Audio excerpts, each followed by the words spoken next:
Hi, magandang araw. Ngayong araw nga pala ay bising-busy ang inday niyo. At ito nga aking mga gawain na nagsimula na naman sa kusina. Dahil tapos na akong magwalis at map, ito nagsalang na rin ako ng aking lab para kahit muulan, tuloy ang paglalaba at wala na akong isusuot. At ito nga, tuloy-tuloy ako sa aking gawain. Ito lang naman ang karaniwang ginagawa ko sa araw-araw. Kahit naman kanino takalan, ganito tayo naglilinis sa umaga. At itong mama, pinilagyan ko ng may dishwashing soap na may Zonrox. Yan ang gagamitin ko para kumindaw ang ating sahig. Nagluto rin nga pala ako ng chicken noodles. At ayan lang na mga pinaglalagay ko. Marami-rami rin. Sarap nga eh.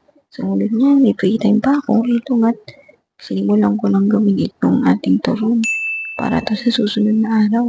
Isang kutsaritong brown sugar, bawat balot. At napakarami ko rin nagawa. Umabot yata ng 15 pieces to. Para to susunod na araw, na-ready ko lang ngayon para piprito ko na lang, di ba? Para easy na lamang. At ayan nga siya, binalik ko dito sa lagayan, nalagay ko na to sa rep. Tuloy-tuloy tayo dun sa ating gawain at ito nga ako ay nagsaing na. At malapit na magising si Bunso, maghanap agad yun ng kanin at ulam. Kumuha rin nga pala ako ng natirang maling at ipinirito ko na ulamin to ng mutsuan namin. Ayan. Mabilisan lang tayo. Nagsali na rin nga pala ako ng suka dun sa aking ginawang sausawan na yan. Suka na yan. Para may stock ulit. Nagsagab din nga pala ako ng tiraw na bahaw. At sumilip nga ako sa bintana at ayan nga. Malakas pa rin ang pag-ulan. Malamig. Gusto ko yung ganitong panahon. Hindi lang kasundo ng mga rayuma ko. Malapit na ng tanghalin at ito nga. Hiwalay-hiwalay ko na yung mga lumpia at dynamite lumpia.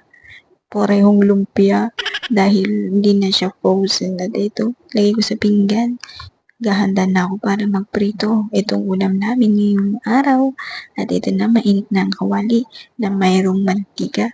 Isisa ko na itong isinalang. Kakain na si Amo. At ayan. Ang bango ng amoy. Bawal sa akin yung may sili. Okay na ako dun sa plain lumpia. At iyan na nga siya nung niluluto. Nakakaakit tingnan. Gusto ko yung tulong ng pagpiprito. At ayan na siya. Dito na tayo sa lumpiang Shanghai. Sauce mo na lang ang kulang. Sweet chili. Masarap dito. Pwede rin ang suka. Depende sa pagpipilian. Ayan na nga yung ating mga naluto. Makatapos yan, ginawa ko na nga yung aking nilabhat. Nagsampay na ako. 2 araw siguro to sa sampayan. Napakalamig ang panahon at nag-uulan nga. At ito na. Charan! Ito pa yung mga natitira kong urugin. Di talaga nilubis yun. Normal na.